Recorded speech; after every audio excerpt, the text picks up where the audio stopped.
Morning. Glad to see so many of you out here on a lovely January day. No ice tested week. It's my privilege today to introduce to you Dr. Douglas Forsyth, who is a member of the faculty at Bowling Green in the history department. He's an associate professor with a PhD from Princeton.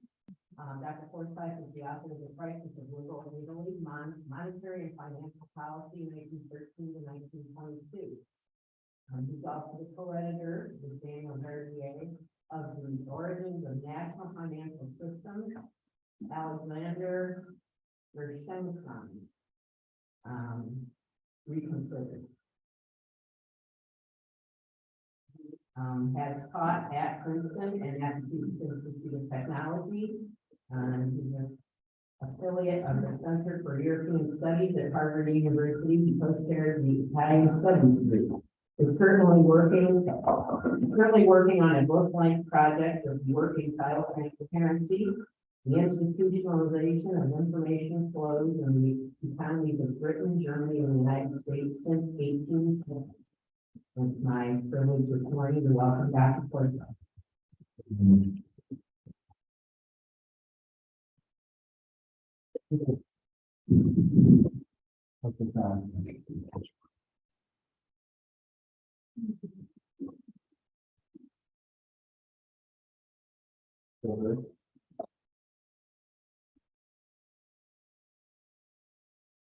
You want to hold it?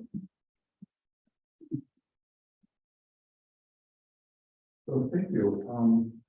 When Governor J. Woolridge first ran the topics of the 2023 edition of Great Decision last fall, I thought that I'd volunteer to give the talk on energy. It's not that I've ever done extensive academic work about energy, but I do teach an introductory course on a regular basis at the university called The Modern World. And the huge increase in per capita energy consumption beginning with the Industrial Revolution in the second half of the 18th century and the massive implications that it has had for living standards at first and now for climate change figure central in that course. And because I teach The Modern World once a year, I try to read a couple of books about energy use in the environment every year to keep up on the literature.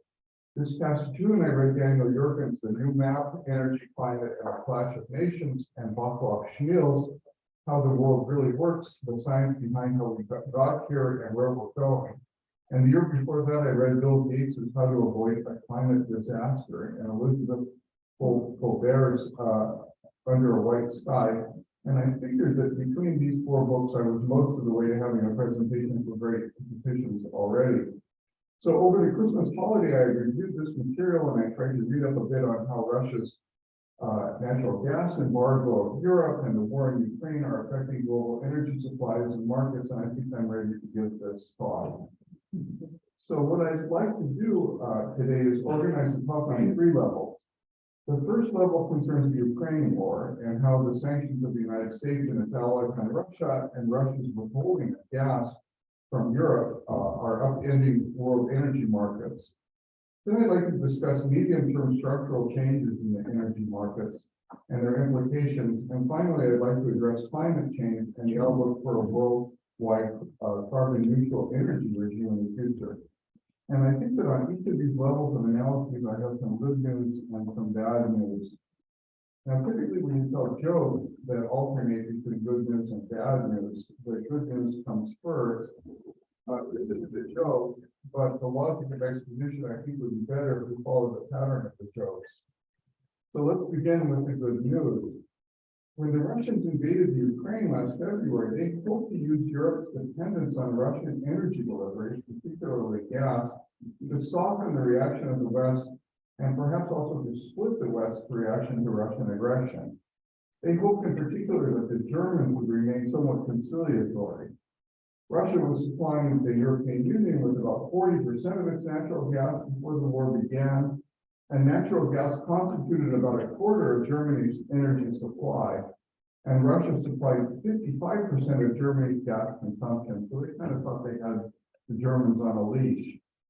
Moreover, Germany and Russia were just about to open Nord Stream 2, the second major pipeline under the Baltic Sea, which permitted the direct shipment of Russian gas to Germany without passing through Polish or Ukrainian territory. The Germans had put a tremendous amount of capital into the construction of this pipeline. And the question was, were they going to not turn it on now just because Russia was invading Ukraine? Putin and the Russians got this wrong. Even the Germans were very critical of the invasion of Ukraine. They refused to bring Nord Stream 2 online, and the members of NATO have largely stood together against Russian aggression. The Russians responded over the summer by putting the energy screws on Europe. They delayed the reactivation of the original Nord Stream pipeline, which had been shut down for routine maintenance. And then we had those mysterious explosions that destroyed sections of both of the Nord Stream pipelines in Danish territorial waters under the Baltic Sea in September 2022 that you probably remember reading about. Yep. The Russians have subsequently cut off gas deliveries, at least by pipeline, to most EU and NATO countries, including Germany. They're still delivering gas to Hungary and Serbia via pipelines, by the way. By early fall, Europe's energy prospects for this winter were looking rather dire. Journalists speculated that major sections of manufacturing might shut down in Germany and Italy, and that there might not be enough energy to keep homes over the current winter. Russia's energy offensive against Europe coincided with defeats on the battlefield in Ukraine, you will recall, right? In late March 2022, the Russians began pulling back from positions around the Ukrainian capital of Kyiv. In September, the Ukrainians launched a major successful offensive in the Kharkiv region, causing a new round of Russian withdrawals. And of course, in early November, the Ukrainians recaptured Kherson, the largest Ukrainian city they had seized in their 2022 offensive near the mouth of the Dnipro River. Since Russia wasn't winning on the battlefield, the default strategy became winning by depriving Europe of gas and splitting the West. Now, the good news is that while dwindling Russian energy imports have harmed Europe's economy, they have not led to a severe recession yet, or left the Europeans shivering in the cold. Europe managed to stockpile gas reserves during the summer and fall to carry it through the winter, especially if the winter remains relatively mild as it's been so far. The saying is that Russia always benefits from the existence of general winter when it's fighting its wars, right? That was the case when they were fighting a war against Napoleon. That was the case when they were fighting a war against Hitler. But general winter didn't show up. And notice looking outside, right? This is the weirdest January that I recall in Northwest Ohio.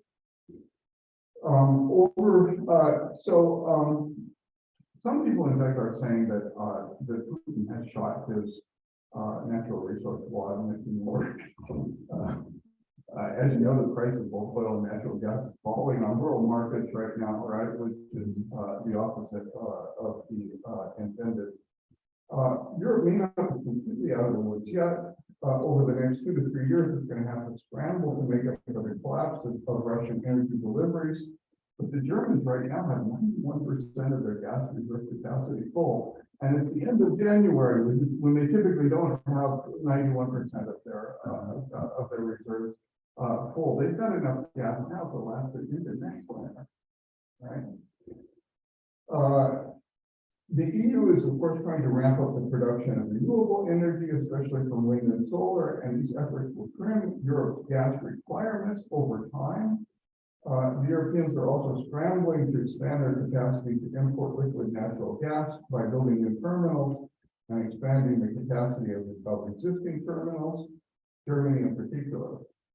The United States could become a more significant supplier of liquid natural gas to Europe, but it's going to take time to get the infrastructure in place. Some experts are saying there's a window of vulnerability here, right? So the Europeans are not necessarily completely out of the woods. I just read 2 days ago a couple of professors at the Yale School of Management named Jeffrey Sonnenfeld and Stephen Chin published an article on foreign policy with a very kind of upbeat assessment from our point of view, right, about the failure of Russia's energy offensive.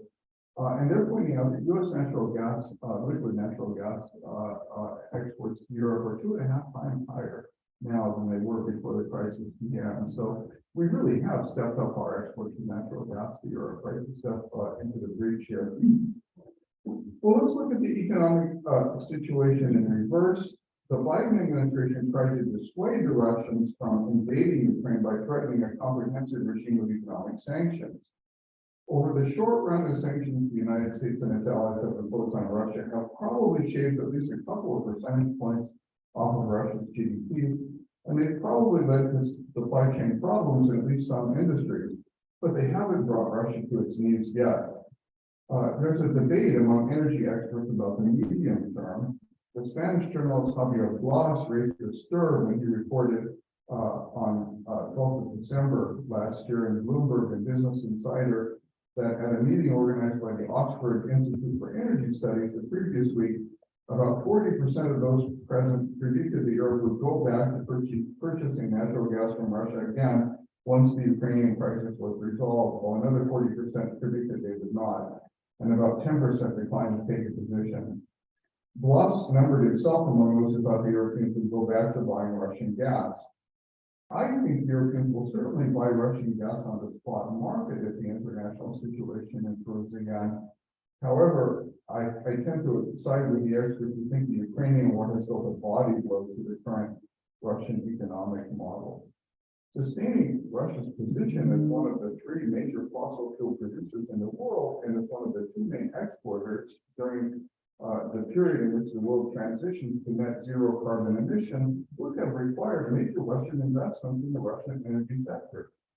The Russians don't have the technology to bring additional Russian production in difficult to reach zones of Siberia online without sophisticated partners and partners with deep pockets still.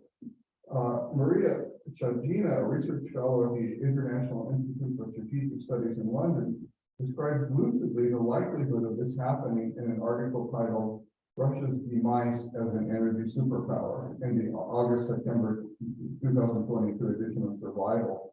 The title is self-explanatory, right? Once you turn the spigot off and screw your customers over, they're not coming back, right? They're not going to make huge investments in building up your future capacity.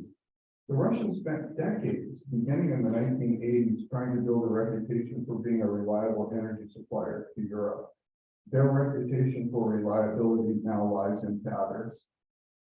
Europeans may buy gas on the spot market from the Russians again, but they will never put themselves in a position where they depend on the Russians again. And it's difficult to imagine circumstances under which Europeans will invest in major energy infrastructure projects in Russia. This is my second piece of good news in this talk. In the medium term, Russia's future as a major energy producer and a major international player in energy markets looks dim. And this means that the medium-term viability of Russia's economy and of Putin's autocratic state also looks dim. The guy is finished, I think. Of course, the Russians are trying to restructure their export markets right now away from the EU and towards China and India. During this past year, the Chinese and the Indians have been happy to take Russian gas and oil, although the Chinese have exacted major price discounts from the Russians. And in fact, you know, the U.S. and NATO have tried to impose a cap on Russian oil, right? The price at which Russian oil can be sold on international markets. And the Chinese and the Indians haven't signed on to the cap, but they're using that to strong arm the Russians in negotiations about price, right? And largely succeeded. The Chinese are extremely cautious about becoming dependent on energy from any single foreign supplier. They're not happy about running the world's largest energy deficit today, which includes importing about 60% of the oil and 42% of the natural gas they consume. The Chinese have an informal standard of limiting foreign suppliers to a 15% share of their domestic market for major energy commodities. And the Russian share of the Chinese oil market was already running a bit above that before the Ukraine war. It was about 18%. They were getting about 18% of their oil from Russia, right before the war. The Chinese could import more gas from Russia without exceeding the informal standard since they started from a lower level. But the Chinese have proven notoriously skittish in the past about making major investments in the Russian energy sector. Investments which the Russians could one day render worthless to the Chinese by turning off the tap. Chinese looked and they watched the Russians turn off the tap to the Germans, and they realized the Russians will do the same thing to them if it's expedient, right? For Russia in the future, and you can imagine how enthusiastic that makes them about undertaking big investments in Russia. Russia's energy policies vis-a-vis Germany and the rest of Europe are hardly going to encourage the Chinese to become bolder about investing in Russia. In fact, what the Chinese have been doing is building out the infrastructure that allows them to import gas and oil from Kazakhstan, Turkmenistan, and Uzbekistan. Chinese imports from Central Asia have been growing as Russian influence there wanes, and tempted to say collapses. Keep in mind also that the Chinese are now, and have the ambition to remain, major suppliers of green energy technology around the world. And in the long run, they plan to transition to a zero net carbon economy. By the way, China right now is it is importing gas from Russia by pipelines, right? And it even stepped up its import of Russian gas. But the Russians are exporting to China about 1/10 of what they were previously exporting to Europe, right? So it's not replacing, right, the market that they've lost in Europe. Now, the other medium-term development which deserves some attention is the astonishing transformation in the United States' position on world energy markets over the past generation. When I started college, by the way, I'm almost as old as the average age in this room. I'm, real life, not quite, actually, but almost. But when I started college and turned 18 in 1973, it was the year of the Arab oil embargo.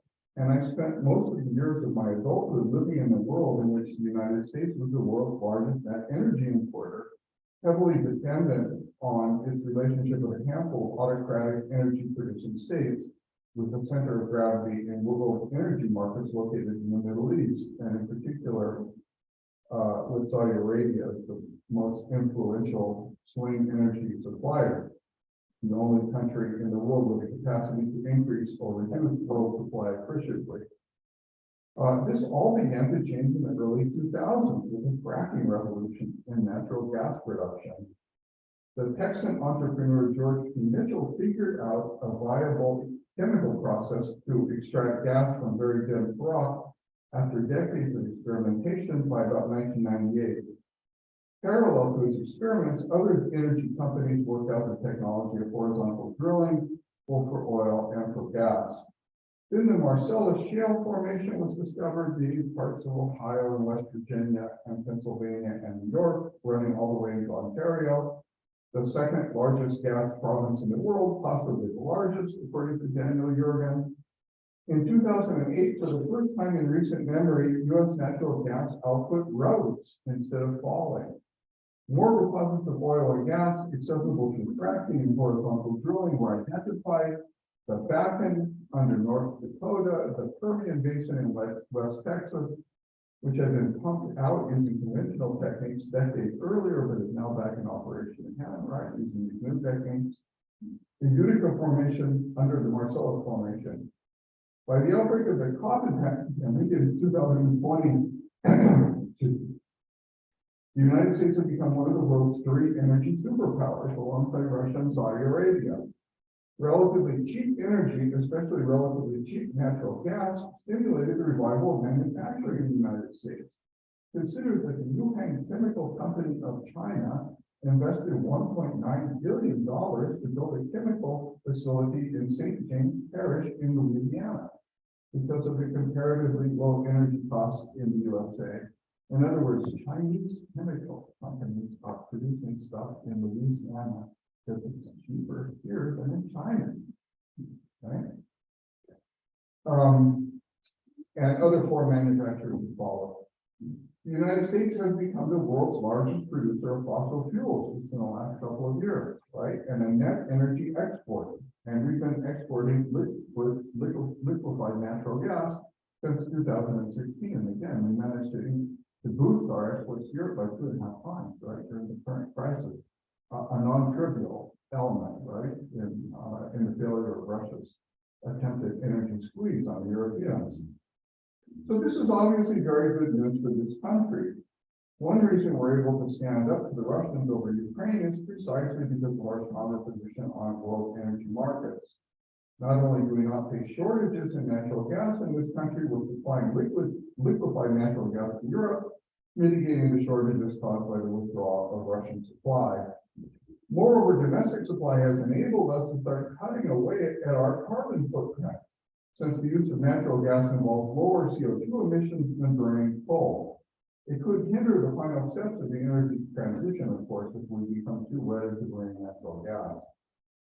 This brings me to my third and final topic today, namely global environmental change and the transition to a green energy economy. On this particular topic, unfortunately, I think we can get through the good news relatively quickly. The world has made significant strides over the past couple of decades in ramping up solar and wind energy production and in developing new technologies that have brought the price of green energy production down. The world's fleet of electric cars and buses and trucks has grown at a faster clip than anyone would have imagined, almost on an annual basis, right? The situation is and continues to improve dramatically. The bad news is we're nowhere close to a net carbon neutral economy. In fact, getting there is going to require major changes in how we do things, and we don't even have the necessary technology to make the transition yet. I guess I might as well push on to the really bad news. At the Kyoto conference in 1997, most of the world's nations made non-binding commitments to reduce carbon emissions to keep global average temperatures from exceeding 2 degrees Celsius and warming. At the Paris Climate Conference in 2015, with average global temperatures already at least 1.1 degrees Celsius above pre-industrial averages and stronger than expected effects already palpable, it was agreed to commit to carbon emissions consistent with a ceiling of 1.5 degrees Celsius for average global temperatures.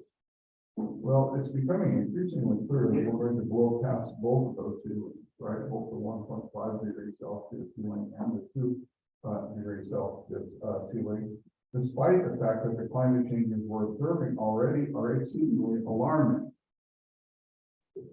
Ice and snow in the Arctic, the Antarctic, and in mountain ranges across the world is melting much faster than older models predicted, with obvious implications for future sea levels. Storms and droughts are becoming more severe. Weather is becoming more severe in general.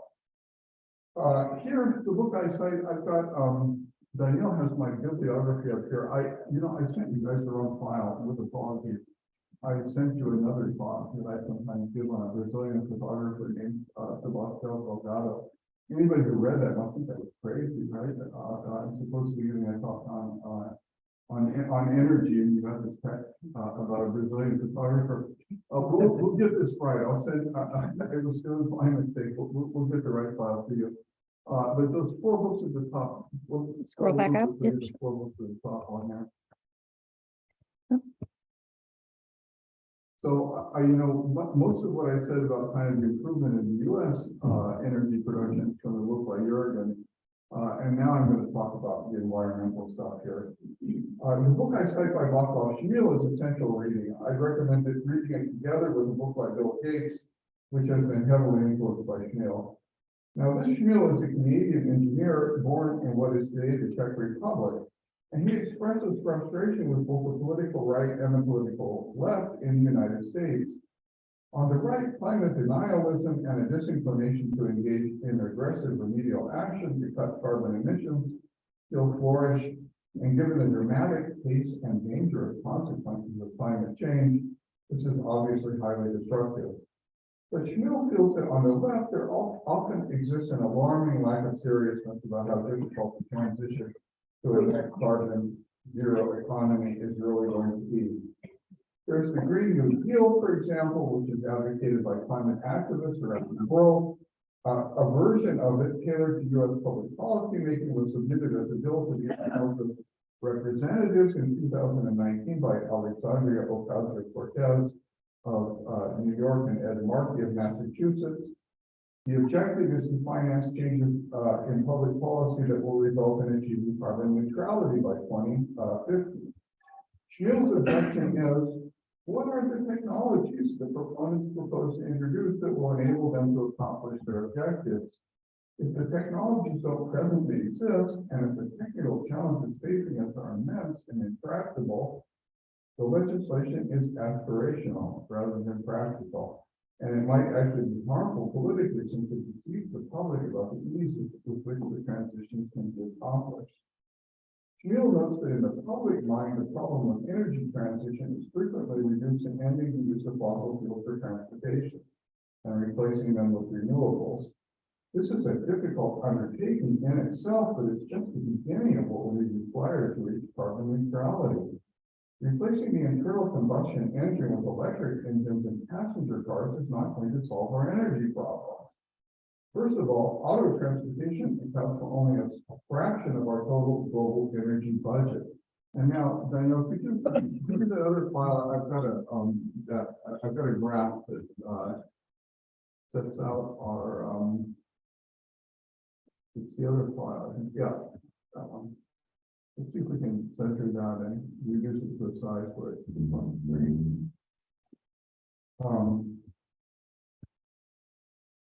So auto transport becomes only a fraction of our total energy, global energy budget. Second, the proliferation of electric cars is only part of the solution if the electricity consumed is generated in a carbon neutral manner. Right now, coal-fired electricity plants continue to make an important contribution to total electricity production. Many green activists, Schmiel argues, have been blindsided by the rapid drop in the cost of producing electricity from wind and solar power. Now, this really is a godsend, but it doesn't constitute a way out of our current energy regime or an easy glide path to a future of net zero carbon emissions. There's the intractable problem of how you produce electricity when the wind isn't blowing and when the sun isn't shining. Storing power generated from wind and solar remains a major problem. We've made a lot of progress, Schmiel concedes, with the lithium battery. The lithium battery made possible the cell phone revolution and the electric car revolution, right? However, it's a long way from a cell phone that could operate for many hours in a metropolitan area that can store enough power to keep, it's a long way from a cell phone that can operate for many hours to a metropolitan area that can store enough power to keep the electricity network flowing without burning fossil fuels. This is a place where a technological revolution really would be welcome, but Schmiel thinks there are serious limits to the further improvements in efficiency and scale that can be achieved by improving lithium battery technology. And he sees no breakthrough technologies on the horizon that will end the storage problem overnight. Another problem is that green technologies are not always all that green. Lithium and cobalt in particular are essential components of many green technologies because of battery technology, right? And extracting them from the ground takes energy and creates environmental disruption. This is also true of the extraction and manufacturing processes that underlie the production of contemporary wind turbines, solar panel arrays, and electric vehicles. Once you start mapping emissions back to the creation of the products involved in the green energy economy, you start to realize how ungreen many of them are. You might be better off in many cases by reducing the carbon emissions associated with existing technologies like the internal combustion engine rather than by quick replacement of them with electric cars. Now, Bill Gates and Václav Schmiel are close friends, and Gates has repeatedly acknowledged his indebtedness to Schmiel's thought. In How to Avoid a Climate Disaster, Gates wrote that you can determine whether an author addressing climate change and the energy transition is serious or not by whether he or she allocates a central position in his or her work to cement and to building materials in general. Schmiel dedicates much of the text in his most recent book to discussing how we make cement, steel, ammonia, which is mostly used to create nitrogen fertilizers, and plastics, right? Those four things. A green electrical grid is not going to bring us to zero net carbon without a green building industry and green agriculture, Schmiel notes. Many green activists simply fail to acknowledge how central cement, ammonia, steel, and plastics are to our economy, and how difficult it will be to devise green technologies to build things and to grow food. If we don't work this out, the electric car and the wind turbine and the solar panel array are not going to save us. This is an area in which the interests and needs of less developed countries diverge conspicuously from those of developed countries. China is far and away the world's largest consumer of cement and steel today, and I'm sure that some of you have seen in the press articles that note that in 3 years, China consumed more cement than the United States did in the 20th century.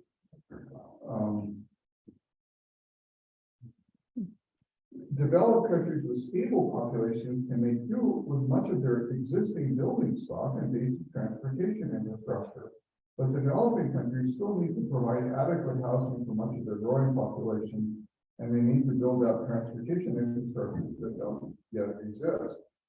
The overuse of synthetic nitrogen and phosphate fertilizers is causing eutrophication of coastal waters in the developed world. We need to only look at the theory, right, to discover that. So developed countries need to figure out how to use less artificial fertilizers. But the developing countries, notably in Africa, are going to have to produce and use much larger quantities of synthetic fertilizers in the future if African agriculture is going to feed a much larger future population. Some of you probably know that nearly all demographers in the world today believe that the largest city in the world by 2050 will be Lagos, right, in Nigeria, with a population of about 50 million. You know, Africans are going to need fertilizer, right, in order to feed an African population.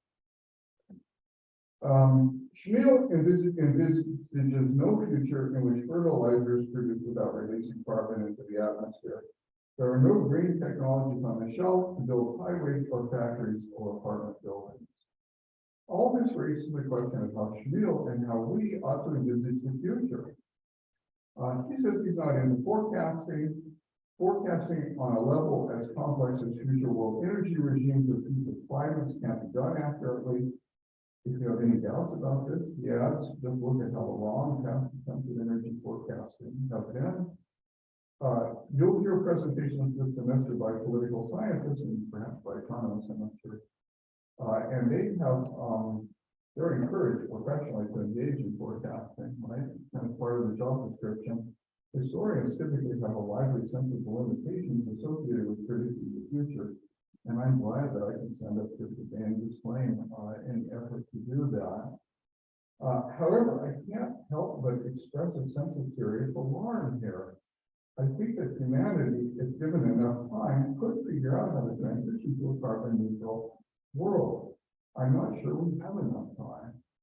Elizabeth Colbert, a Pulitzer Prize-winning journalist, has spent much of the past few years talking to the scientists and engineers who are involved in cutting-edge research to resolve these problems.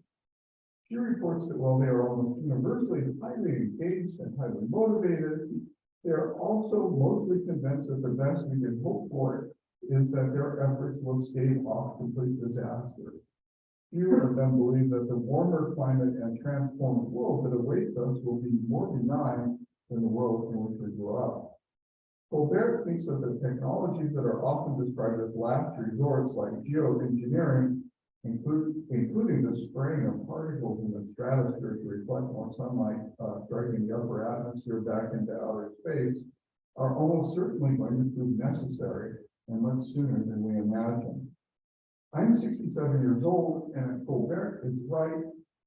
There may not be any more blue skies on planet Earth as I live out my last days. The sky on the clearest days will be white from the limestone dust we will have seeded into the stratosphere.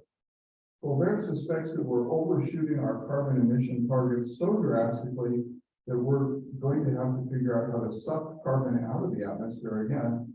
And until we do, in a carbon neutral way, mind you. And until we do, we'll be stuck with geoengineering the stratosphere and white skies. That might stop us from frying to death, but it's not going to stop the accelerating acidification of the ocean, which threatens most marine life. The Earth appears headed for the sixth major extinction episode in biological history, and humanity may be approaching a close brush with its own extinction as part of it. There's a distinct unwillingness to discuss the climate crisis in its full dimensions in the public sphere, it seems to me. Even people like Bill Gates, who has chosen to dedicate the remaining years of his life to addressing climate change, are skittish about discussing just what just a few years ago were considered worst case scenarios, but are now increasingly likely scenarios with the public. And how to avoid a climate disaster, Gates dedicates just a couple of paragraphs to the prospect of geoengineering and insists that this is a last resort technology that we need to try hard to avoid needing. But he must know it's becoming increasingly likely and inevitable in the view of some that we will have to consider it seriously. But he presumably feels that the public isn't ready for that discussion yet. This contributes to the unreality of the public debate. So I'm trying to be a bit blunter and more honest with my students at the university over there in my classes. And I'm trying to do so with you here today as well. So that concludes my talk. Thank you. There are a few questions on Zoom. Yeah. I've got a couple more graphs. So you can see here the transportation, it's a chunk, right, of our total global emissions. But look at the contribution of iron and steel production, chemical and petrochemicals, agriculture and forestry, right, cement. But these are also pieces of the puzzle, right? And these are pieces of the puzzle to which we have no solutions on the shelf right now. So we've got a problem. That's the short conclusion to draw from this. Daniel, could you go a little bit further down? Let's take a look at the other graphs I've got here. I think this is the best one I found. Here you see emissions by agricultural sector, right? And you can see transportation is not the whole story. The electric car is not going to save us, right? It helps. It's not going to save us. Okay, I think that's good. I think I'm ready for questions. Okay, there's a question on Zoom, so I'm going to go ahead and in our chat feature. The first question was, Sue, so who actually blew up the Nord Stream pipeline? Yes, and that I don't know. But I have a guess. I think it was the Russians. Yeah. I could be wrong. Right. The next question is, if energy independence is the goal, why wouldn't Germany build more nuclear plants? France, that is 80% nuclear energy, doesn't seem to have this dependence on Russia gas. Yes, that's correct. Obviously, we need to give nuclear energy a second thought, right? Because of this problem we've got. I guess we all know why the Germans are skittish about nuclear energy. We've never solved this problem of storing nuclear waste, right? But we've got other problems to worry about too. And we need to give nuclear energy a second look. One thing we're going to say in favor of the Germans is that they were going to mothball 3 nuclear plants, right, by the end of 2022. And obviously, because of the current energy prices, they haven't done that, right? So, so they're not being completely unrealistic about that. Those were the two, I believe. We can open it up to the floor. Okay.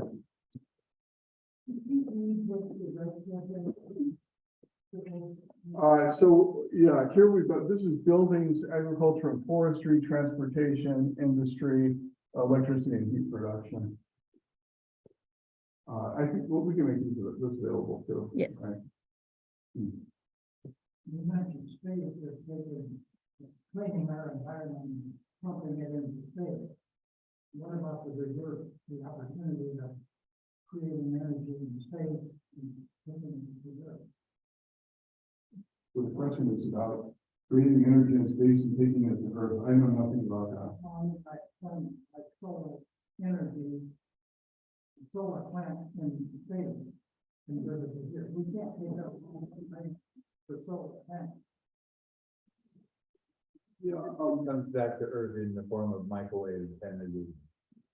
You know, these people who are working on, these people who are working on it, they do point out that there are places where substantial solar panel arrays could be constructed, right? Like the Sahara Desert. But of course, the problem is then transmitting energy from those places to the places where energy is consuming. I don't know about producing energy in space. I think that those are probably highly speculative technologies at this point. What kind of technology do you think will be available, especially in farming communities, with, ammonia being a big user of energy, of course, meat production being a big use of energy. Where do you see anything happening on the agricultural sector? Yeah, so the question is about where are the emerging technologies that are going to remedy the carbon emissions in the agricultural sector?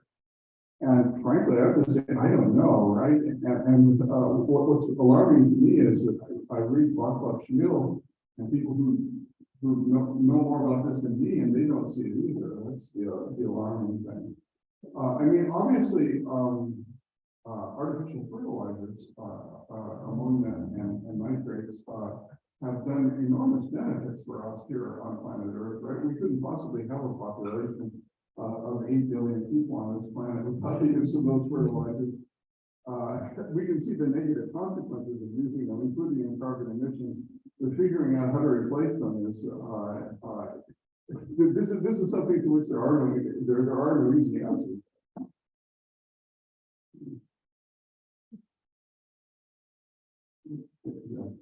Another issue is leadership. When you look at the world, the leadership seems to be ignoring energy. How can you create a transition or at least an interest in energy? So the question is about political leadership. This is a serious question, of course, and it's not ideal that we're fighting a war with Mr. Putin right now and worrying about him conquering Trump's of Europe rather than about our energy crisis, right? Just for starters.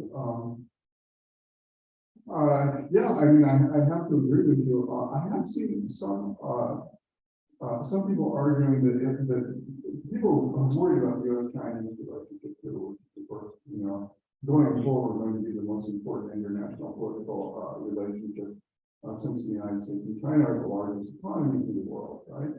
And most powerful countries, and they worry about the deterioration in that relationship that we're obviously seeing right now. Some scholars have argued that maybe U.S.-Chinese rivalry could be productive. The Chinese aspire to be a green energy producer too, and a certain amount of rivalry might be consistent with technological innovation in both superpowers, right? It might be beneficial to climate transition, but cooperative policy is one we think, given the common problem that faces all of us, would be better. I think I'm inclined to agree with you there.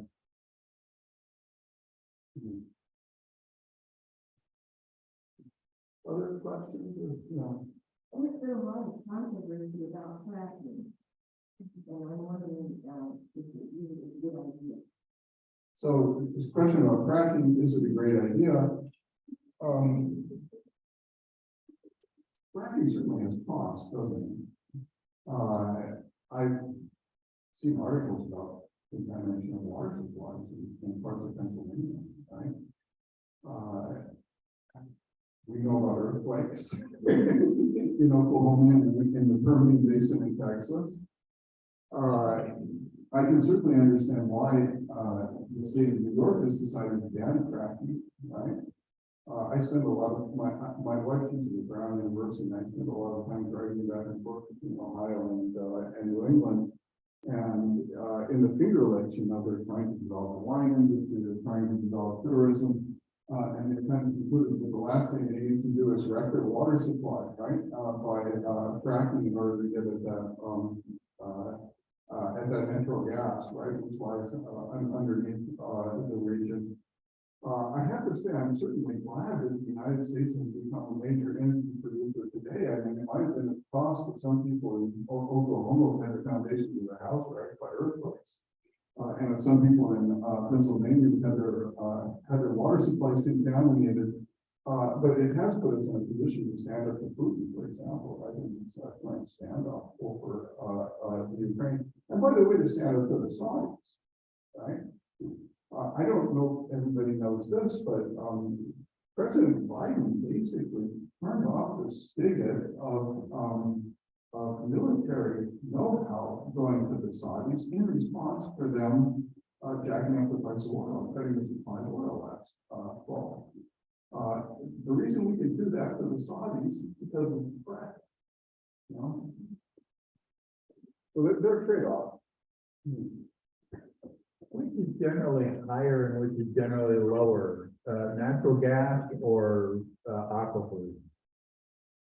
Yeah, so one of the people who defend fracking will tell you that this takes place much lower, right, than the aquifers, and shouldn't affect the aquifers much. I guess that's a great consolation in having to live in a place in Pennsylvania where your water supply is contaminated. The frackers will tell you, oh, that's exception. That was in the rule. I'm going to read a question online, if that's okay. The article talks about EVs and batteries as a source of energy, but they are not. Batteries only store energy generated in other ways, such as coal-fired power plants. Yeah, so one thing that a battery can do, theoretically, eventually, would be the wind only blows some of the time, right? The sun is only out some of the time. If you're getting your energy from renewables, you got to store it, right? So that's why battery technology looks interesting, of course, for electric cars too. But again, we don't have batteries that can store electricity on a scale that allows metropolitan areas to survive without the wind blowing. Energy generated by renewables without the wind blowing the sun. The other question was, what is the real reason why the Ever Given has not been removed from the Suez Canal? It's still there? I thought it was gone. I got that on that one. Sorry. That got moved?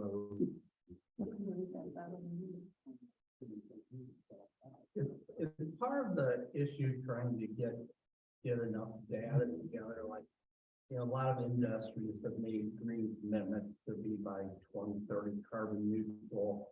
We're building out so many electric vehicles per year, but is the hard thing trying to accumulate actual data where we actually are and going, because if you're dealing with so many industries and some of them are promises, that's something people are, when they come out with their data on both sides, I am very distrustful of, like you said, greenwashing or unrealistically, because I don't think we've made a lot of huge changes. I mean, we're building more, what this was announced the other day, a $1.8 billion investment in a solar plant down south and stuff. So things are coming along. But obviously, I guess the question is, how do you get good data about if all this stuff comes to fruition, where we're going to be?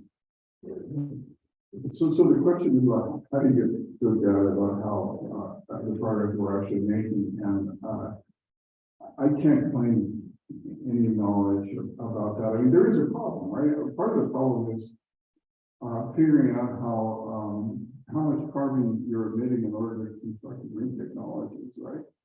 Take a look at those wind turbines, right? They're made out of cement and steel. Those are both products that require a lot of carbon emissions to build in the first place. Someone should be able to do the math. I can't do it for you right now. Yeah. I think Ohio is solving the green gas problem by declaring that natural gas is clean energy.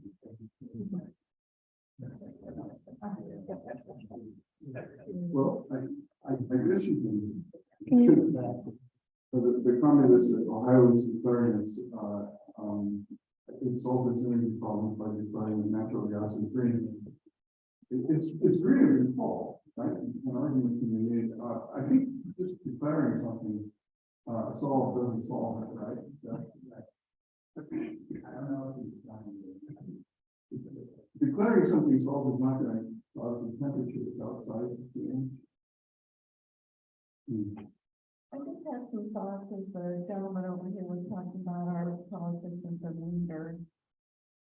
I kind of feel like the problem though is broader in the general population. There are so many people who don't believe that climate change is real and it's a conspiracy or a hoax.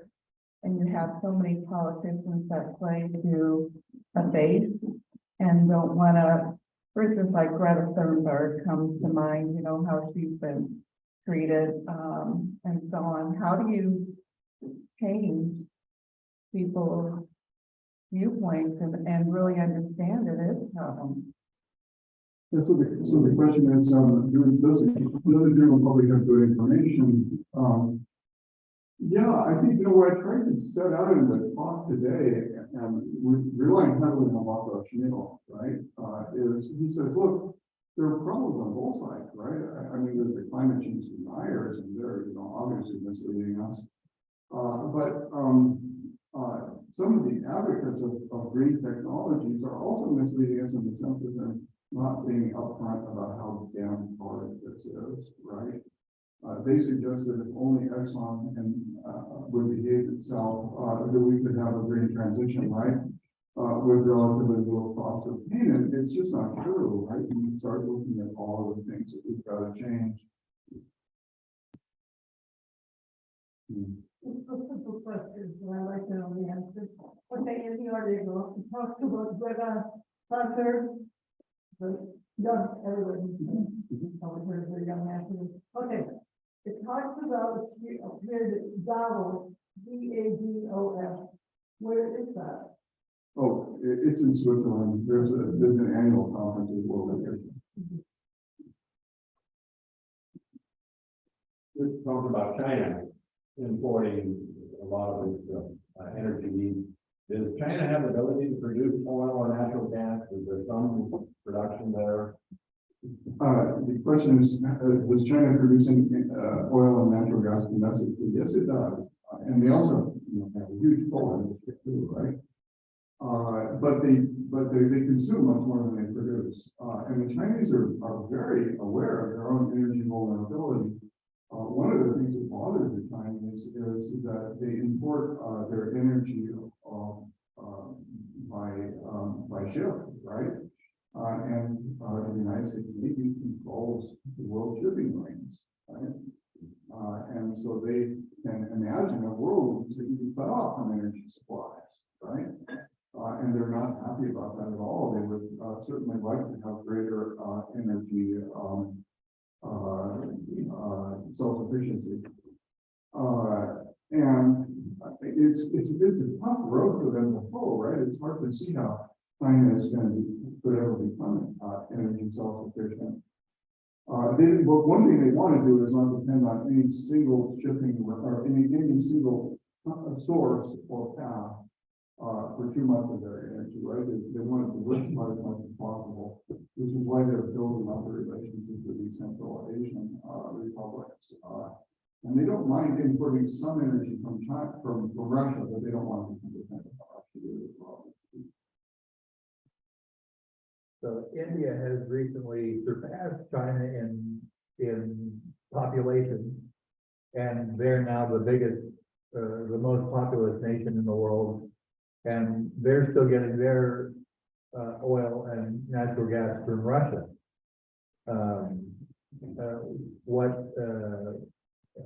Do they also not have much of their own subcontinental fossil fuel industries? The question is about India and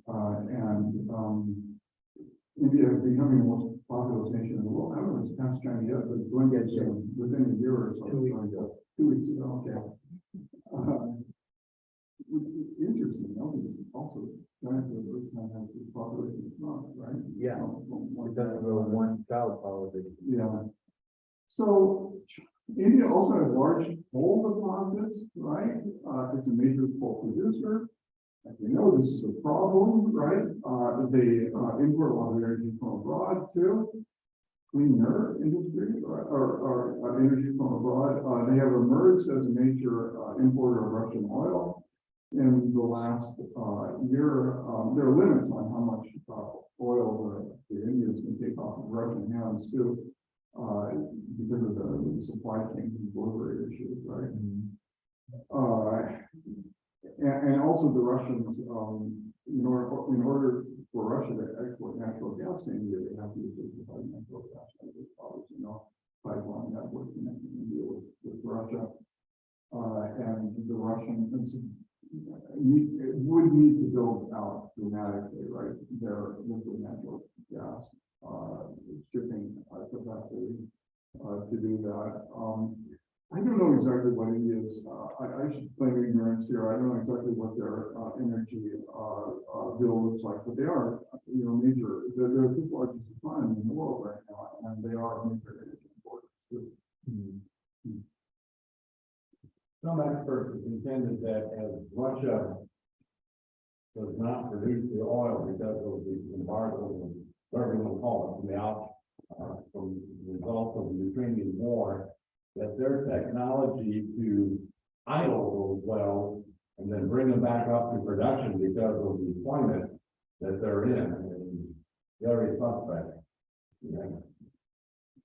Yeah, so the question is about Russia being able to turn down, to wind down and wind up production. That could be true.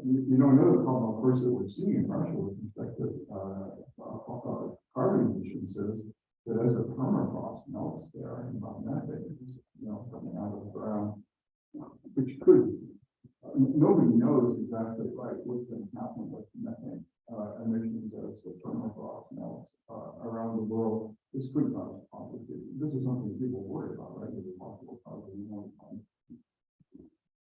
I can't comment on that with much authority beyond that.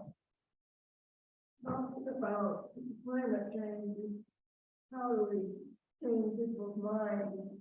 It doesn't seem like enough information is getting out. We're losing newspapers, we're losing radio. We have a disaster and it's on news 24 hours, and all of a sudden it's nothing. There's no reports of how much money, how long it's going to take to recover, why people should move to different places. I think that we need more information. I mean, we have history of weather.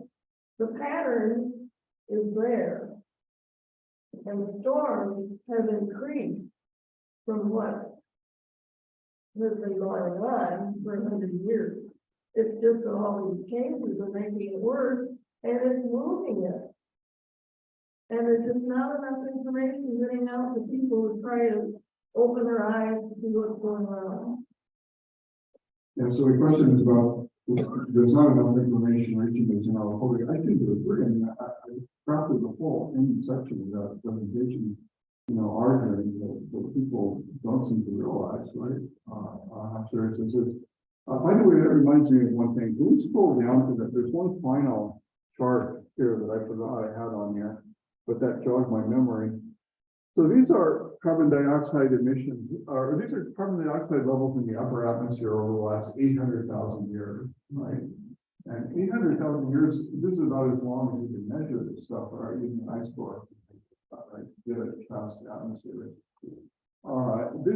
You can see these, this is, the era of the ice age, right? Where we've got these alternating patterns going from ice ages into glacials, right?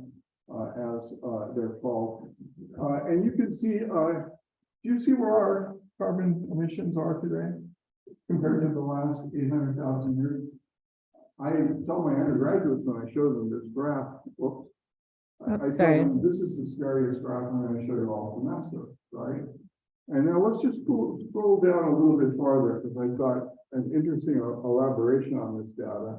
This is from the national, this is from the US government, right? So these are average temperatures, in Antarctica. Again, this is reconstruction right from those, ice cores.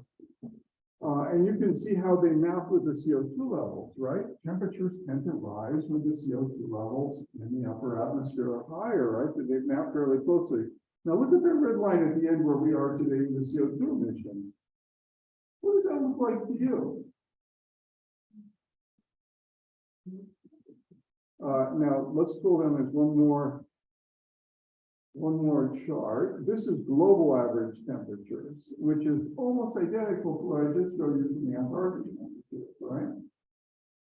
And this is, you know, and the attempt to estimate these global temperatures that involve sediment cores, deep soil sediment cores, right, from the bottom of the lakes, and things like that to try to figure out what past climates were like. We're out there in uncharted territory, and this is the stuff we've already put into the atmosphere, right? So it's alarming, you know? What exactly does it mean? You know, about future climates, that's the thing, you don't really know. I can't really tell you what future climates are going to be like. I can't stand up here today and give you advice about where in Florida to buy property, right? Because it can be either at the bottom of the ocean or maybe still on dry land. If I could tell you things like that, it would probably be extremely useful, right? It would, but I can't, right? I don't know what this means in terms of future climate, future climate change. I just know this doesn't look too good to me. No. Well, part of the problem is that people want to ignore it. That life is good now, so don't worry about the future. And also, you may not read newspapers and information that either gives them what they want to do, and the people are home. Instead, they want television. Well, the question is, are we ignoring this?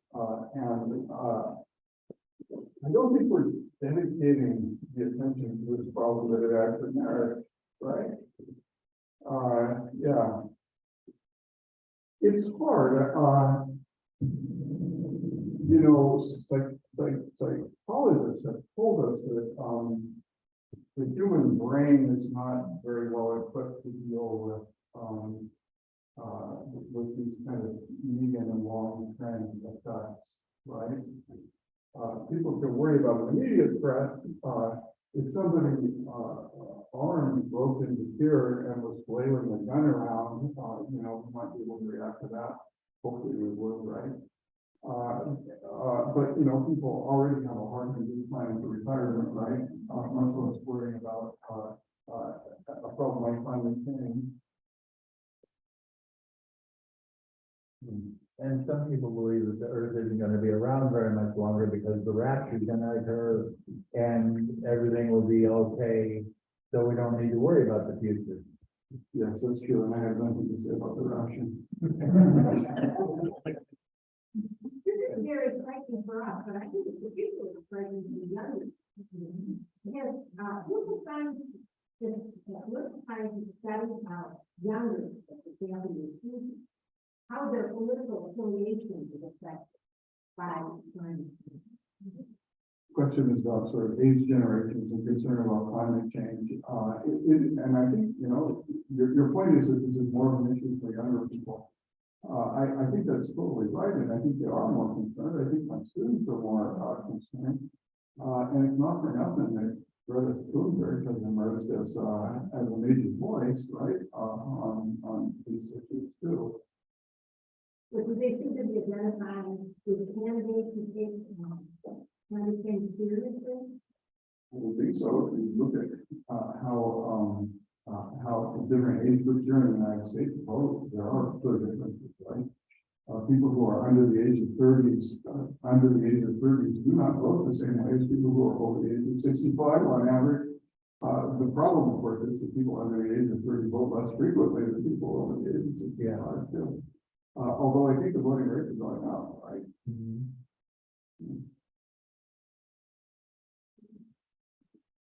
What about reforestation? Can't we see, I mean, I think it's not like everybody's foundation, and that's something that's good for the community. Can't see, then seems to me, right in the role of doing, all is enlightenment, it's can't see, and discourage it. What about reforestation? So the question is about, what about planting trees, reforestation? It does seem like a good idea. I don't kind of see it, right? But it seems like a good idea. In the building industry, some firms, some people are rediscovering timber frame buildings, right? As a green building technology because it fixes carbon. Right?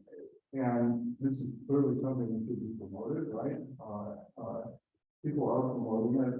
Jane Goodall has advocated planting a billion trees around the world. It seems like a reasonable thing to do. Some people have suggested that you could even log organic material and drop it into heat blocks and kind of fix carbon that way, right? If you ran out of practical uses for timber, of which there are a lot already, right, in construction and other uses. So yes, I think planting trees is a good idea. If you're doing that here in Boulder, keep it up.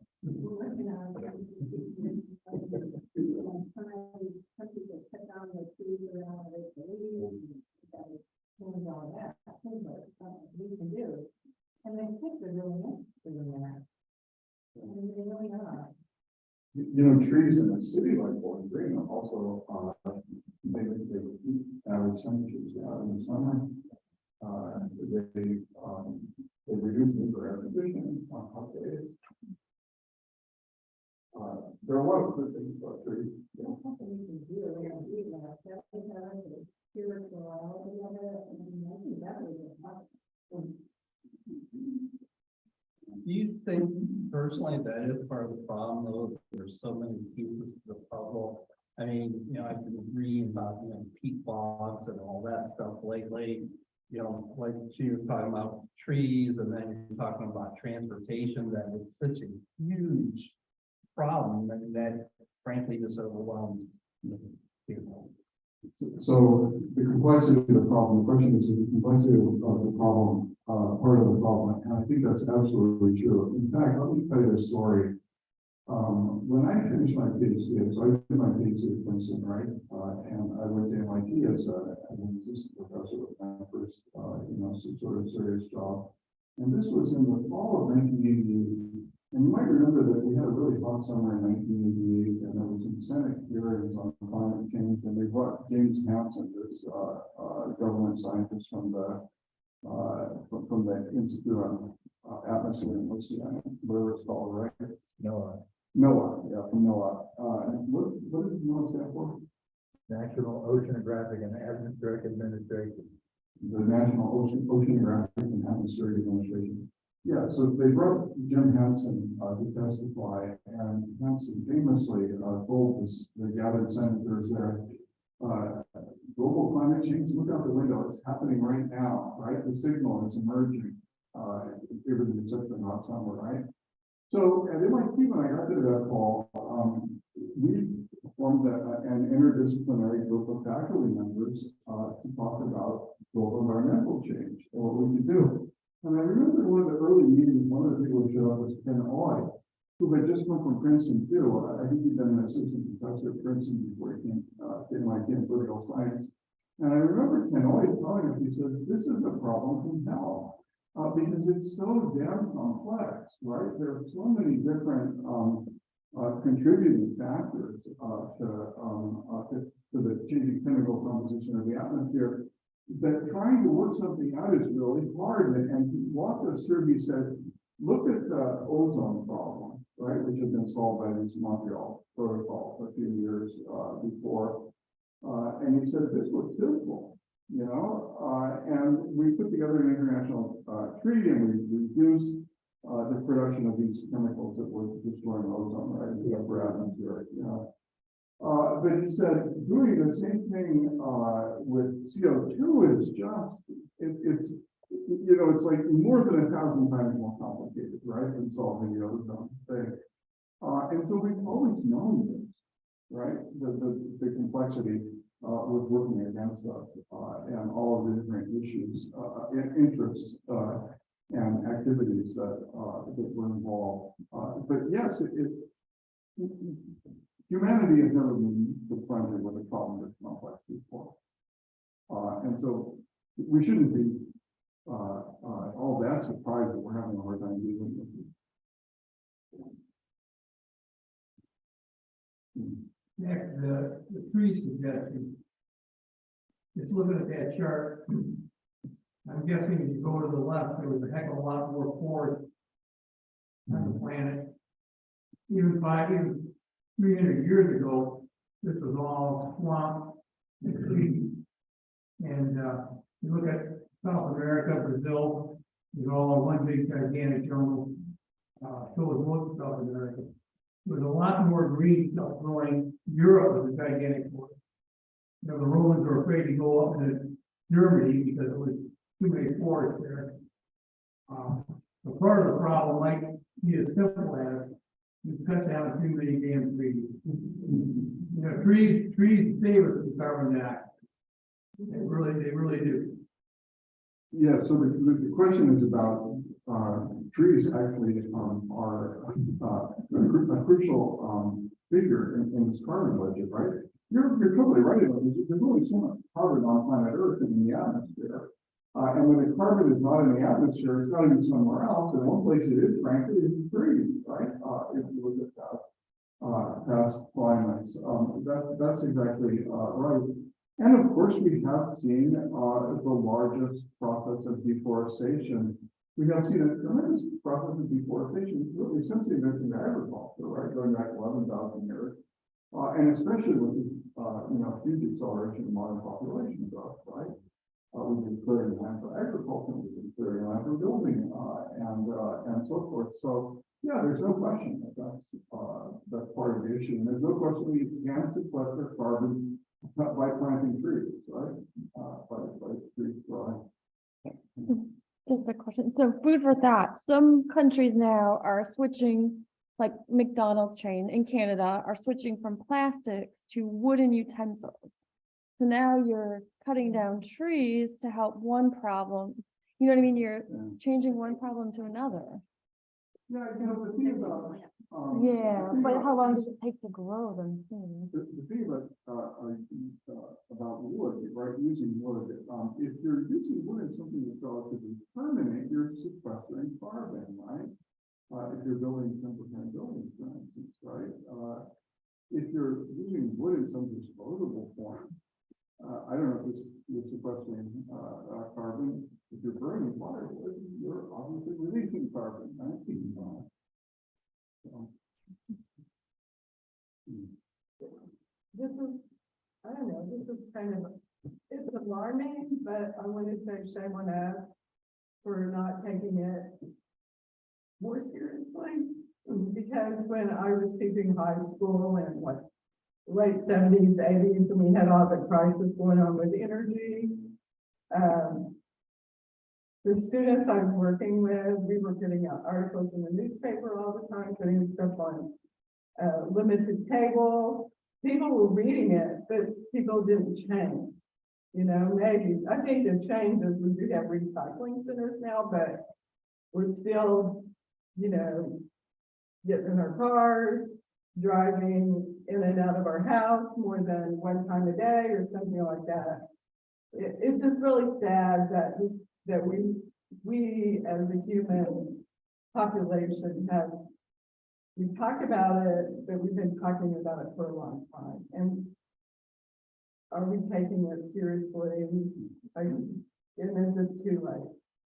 Because we didn't see what was going on over there. This thought, this is definitely. So the question is whether we're not really taking this seriously. I have to say, confess for myself, since I started my first semester as an assistant professor, right, at MIT, I was a member of this interdepartmental group, and I've been interested in, these issues ever since then. I have been teaching them, right, in my world history, courses.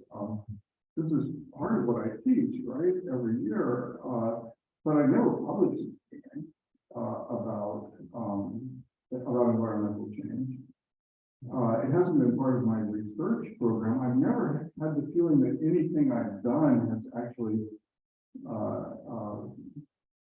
promoted my academic career. There've never been any incentives, right? From the point of view of getting tenure and getting promoted and things like that for being interested in environmental. issues. And they, I wonder if I've done enough too. I know I haven't, but, and just a side note, when I was teaching in Oklahoma, and there was some super crisis there, but when I got back to visit, no one took it seriously. You can see it. I mean, just huge vehicles that people are driving, and they're, you know, I make one trip out of my house a day, and if I can't get it done going to work and on my way home, then I don't do it. So I think I took heed of that, but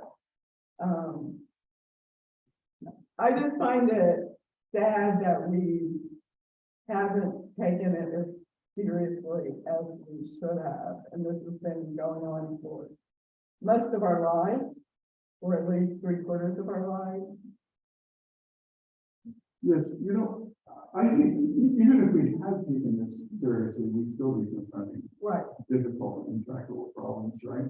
But there's no question we've lost time, precious time. I just thought, because it just saddens me that we find ourselves here.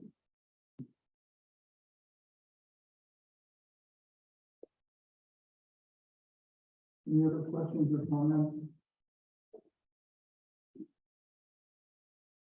Well, thanks, you guys. You've been a great audience today. Perfect. Thank you.